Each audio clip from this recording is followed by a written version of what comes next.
अस्सलाम वालेकुम दोस्तों, उम्मीद है कि आप लोग खैरियत से हैं। रोज़ा खोल चुके हैं और रोज़ा आपका अच्छा गुजरा है। अल्लाह ताला की ज़ात करम करे। कुछ बारिशों के सिलसिले हैं, मौसम ख़राब हैं, अल्लाह पाक रहम करे।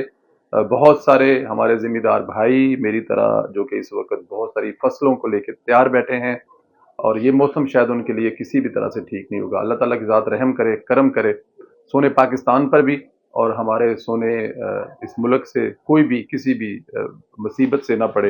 अल्लाह ताला की ज़ात तमाम ये बारिशों से लेके सैलाबों से लेके हमें महफूज रखे।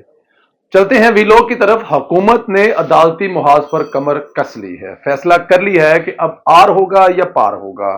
पार्लियामेंट, हुकूमत और इंतजामी मामलात में जो मुदाखलत की जाती है उसका भरपूर जवाब दिया जाएगा। पार्लियामेंट ही मुकद्दम है और मुकद्दम रहेगी। अगर यह फैसला कर लिया गया है और हमारे जराये के मुताबिक यह फैसला कर लिया गया है, तो फिर मैं आपको एक बात बता दूं, फिर दोबारा जस्टिस सजाद अली शाह बनने के लिए बंदयाल साहब तैयार हो जाएं। अगर बंदयाल साहब ने अपने करीबी दोस्तों को और अपने करीबी साथियों को बचाने के लिए रियासत की कुर्बानी देने की कोशिश की, तो फिर उनका इंतजाम भी अपने पहले एक सीनियर की तरह होगा। और वो मेरे ख्याल में ये कभी नहीं चाहेंगे, इज्जत से रुखसत होना चाहेंगे तो उनको वही करना चाहिए जो कानून और आइन के मुताबिक है। हुकूमत ने अटॉर्नी जनरल को तब्दील कर दिया है। एक बहुत बड़ी खबर है।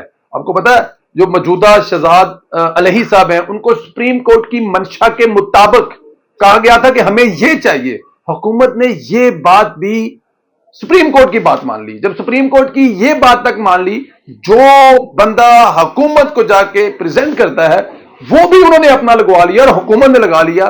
तो मेरे ख्याल में हुकूमत की कोशिश थी कि चलो कोई बात नहीं है, ये अपना बंदा लगा लें, लेकिन कम से कम इसका हया करेंगे, ख्याल करेंगे, कानून और आइन के मुताबिक चलेंगे। अपना बंदा लगवाने के बाद भी जो उन्होंने किया वो भी आपने देख लिया। उनके दिल से इमरान खान की मोहब्बत और प्यार निकल ही नहीं रहा, और उनके पता नहीं किन के दिल से जो इमरान के लिए प्यार और मोहब्बत नहीं निकल रहा। लेकिन अब हुकूमत ने भी फैसला कर लिया कि टफ टाइम दिया जाएगा। इससे पहले हुकूमत ने मंसूर अवान को अटॉर्नी जनरल मुकर्रर किया था, जो सुप्रीम कोर्ट को बहुत सख्त टाइम दे रहे थे। इसलिए अदालत ने इनके नाम पर एतराज कर लिया और अपनी मर्जी का बंदा लगवा लिए। मेरे ख्याल में हुकूमत को चाहिए कि अब इरफान कादर साहब को जो है ना वो सामने खड़ा कर ही दें।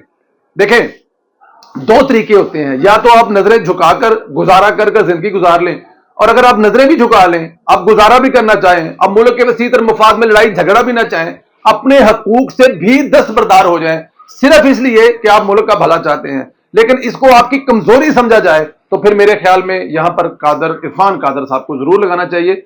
अपनी हकूक के लिए उस तरह लड़ना चाहिए जिस तरह का लड़ने का हक है। और मेरे ख्याल में इरफान कादर से बेहतर इसके लिए कोई और चॉइस नहीं है, क्योंकि वो माजी में ये साबित कर चुके हैं कि जजों के ओहदों का या जजों के जो उनकी जो पोस्ट होती है वो उसके रोब में नहीं आते। इरफान कादर साहब वही कहते हैं, वही करते हैं जो कानून और कानून कहता है, जो कानून में लिखा होता है। और ये देखें, अपना हक लेने के लिए भी आपको लड़ना पड़ता है। और मेरे ख्याल में हुकूमत के लिए जिस तरह से इरफान कादर साहब लड़ सकते हैं, इस वक्त और कोई उनके लिए नहीं लड़ सकता। इस वक्त काफी तनकीद भी की गई, हमने भी हस्बे तफीक इस तनकीद में हिस्सा डाला कि जो हुकूमत अपनी मर्जी का अटॉर्नी जनरल नहीं लगा सकती, इससे बाकी क्या उम्मीद कर जा सकती है। लेकिन जब से ऑडियो लीक्स और दीगर मामलात आए हैं, अदालत तरफ से इंतजामिया अमूर में मुदाखलत बढ़ गई है, तब हुकूमत की अकल ठिकाने आई है, बोल्ड फैसले करने शुरू कर दिए गए हैं। इस वक्त ऑडियो लीक्स मुतनाज़ा जजों के एहतसाब के लिए दबंग अटॉर्नी जनरल की अशद जरूरत है। कहा जा रहा है कि मंसूर अवान और इरफान कादर के नामों पर गौर किया जा रहा है। कुछ देर पहले वजीर आजम की मंसूर अवान से एक मुलाकात भी हो चुकी है। देखते हैं कौन पोजीशन संभालता है। साथ ही एक अहम खबर यह भी सामने आई है कि हसन अयूब साहब, जो कि मेरे ख्याल में आप सब जानते हैं, ट्विटर से लेकर सोशल मीडिया से लेकर सीनियर रिपोर्टर हैं और एक बड़े अदारे में काम करते हैं, कोर्ट रिपोर्टर हैं, बाखबर सहाफी हैं। इनका कहना है कि जस्टिस मुजाहिर अली नकवी के खिलाफ सुप्रीम जुडिशनल काउंसिल में दर्ज शिकायत का अबूरी जायजा शुरू कर दिया गया है, जिस पर अबूरी रिपोर्ट रुकन सुप्रीम कोर्ट जुडिशनल काउंसिल मोहतरम जस्टिस सरदार तारक मसूद करेंगे। हुआ नहीं लेकिन करेंगे। और अगर ऐसा हो जाता है तो मैं आपको यह बता दूं कि हल्की हल्की ढोलकी जो है वो बजनी शुरू हो गई है। नकवी साहब और इन जैसे तमाम दूसरे जज अपना इंतजाम कर लें कि उन्होंने जितना रुपया कमाया है, जितनी अन्नी पाई है, जो जो किया है, उनको हिसाब देना पड़ेगा। देखें, अगर काजी फायज ईसा साहब हिसाब दे सकते हैं अपना और अपने बच्चों का पिछले 25-30 साल का, तो कोई भी दूसरा जज क्यों इस चीज से कतराता है? अगर गलत नहीं किया तो फिर हिसाब देने में प्रॉब्लम क्या है, मसला क्या है? जब आप वहां पर बैठकर हर सियासतदान से या हर दूसरे से उसकी रसीदें मांगते हैं, कहते हैं कि ये साबित करें ये पैसे आपके हैं और हलाल के हैं, तो जनाब आपसे भी ये मांगा जा सकता है, बल्कि आपसे सबसे पहले मांगना चाहिए, क्योंकि आप इंसाफ करने वाले हैं। और अगर आप नहीं दे सकेंगे इंसाफ, या आप अपना हिसाब किताब नहीं दे सकेंगे, तो फिर मेरे ख्याल में आपके पास कोई दूसरा राइट नहीं है कि आप किसी दूसरे से हिसाब मांगे। अगर ऐसा हुआ तो ये बहुत अहम पेशरफ्त होगी, क्योंकि जस्टिस तारिक मसूद हम ख्याल बेंच में से नहीं है, इनकी रिपोर्ट न्यूट्रल है। एक दिन पहले पार्लियामेंट लाजिस में वजीर दाखिला ने यही मुतालबा किया था कि रेफरेंस पर अजलास बुलाएं और एक हफ्ते में फैसला मेरिट पर करें, मजीद ऑडियो और वीडियो ना आए। साबिक अटार्नी जनरल मुनीर मलिक साहब ने इंकशाफ किया है कि जनरल फैज जस्टिस काजी फायज ईसा से मिलना चाहते थे, लेकिन काजी फायज ईसा ने मना कर दिया था, कहा था कि आपने जो भी कहना है अटार्नी जनरल को बता दें, वो मुझे बता देंगे। कहा जाता है कि काजी फायज ईसा उन्हें शौकत अजीज सदीकी की तरह धमकाना चाहते थे, फैज आबाद धरने के फैसले पर असरअंदाज होना चाहते थे। ये बात बिल्कुल ठीक है, उनका स्वाय इस बात के कि वो फैजाबाद धरने वाले केस पर असरअंदाज हों, या वो काजी फैसला को समझाना चाहें या धमकाना चाहें, या उनको अपनी लाइन पे लाना चाहें, या उनको बताना चाहें कि अगर आपने ऐसा किया तो आप इबरत का निशान बन जाएंगे, जो कि बाद में इबरत का निशान बनाने की कोशिश की गई।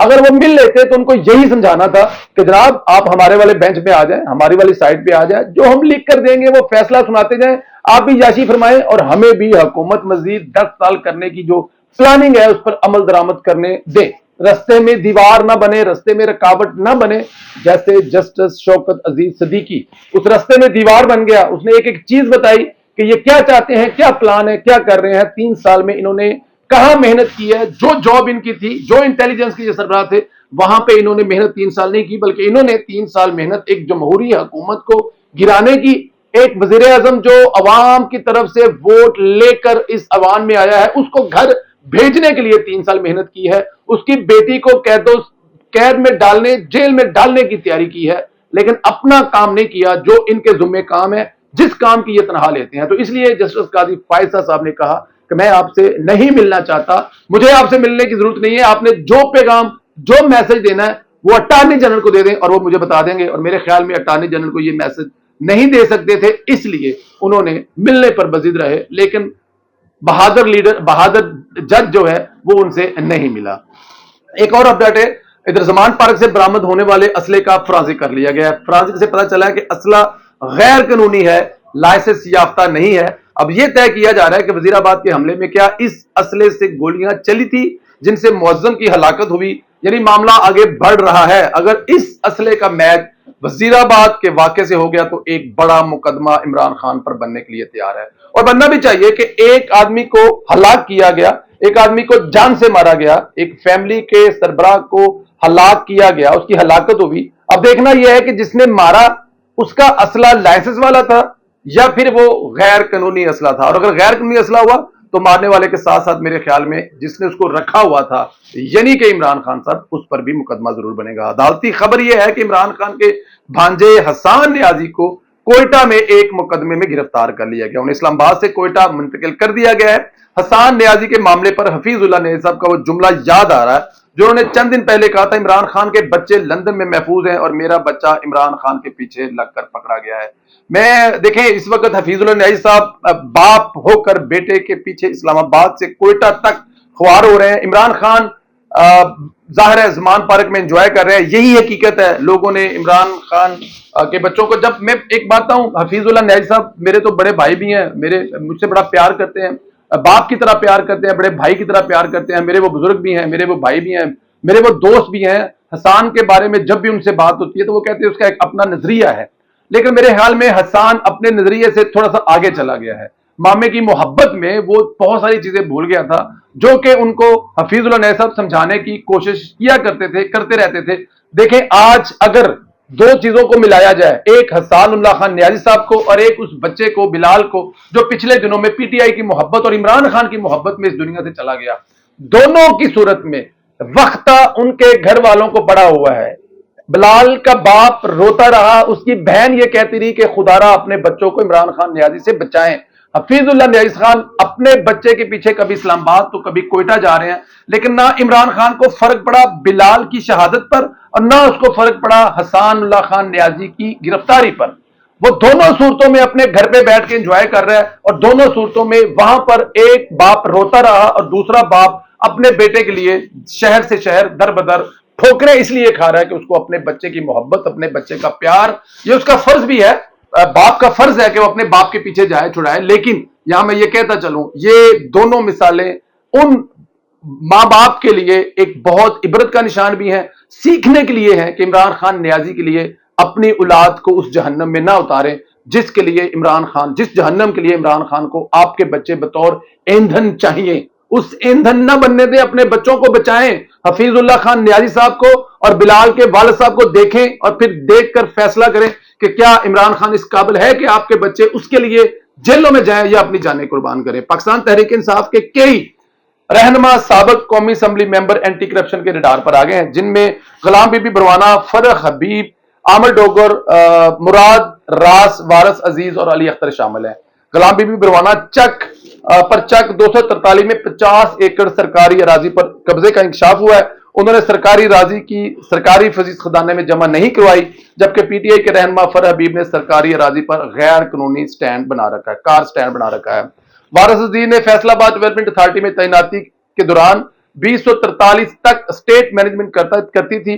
اس منصوبے پر 2500 کنال زرعی اراضی کو رہائشی میں تبدیل کر کے کروڑوں روپے کا گھپلا کیا گیا ہے. مراد راس اس انصاف اکیڈمی بنانے کے لیے من پسند ٹھیکے دینے کا الزام ہے, جبکہ اینٹی کرپشن نے سابقہ وزیر مراد رئیس اور اس کے سمیت تمام رہنماؤں کو طلب کر رہی ہے. وہ وقت آنے والا ہے جب ان سے ہم یہی کہتے تھے اس حکومت سے کہ ان لوگوں نے جو کرپشنیں کی ہیں, ان لوگوں نے جو پیسے بنائے ہیں, ان لوگوں نے جو گڑبڑ کی ہیں, اس کے ثبوت لے کے آئیں اور ان کو پکڑیں, عوام کو دکھائیں, نہ کہ ان کو کسی ایسے کیس میں پکڑیں کہ آپ صبح پکڑے اور یہ شام کو چھوٹ جائیں. نہ, ان کو وہ کیسز میں پکڑیں جو ان لوگوں نے اربوں خربوں روپے کی کرپشن کی ہے.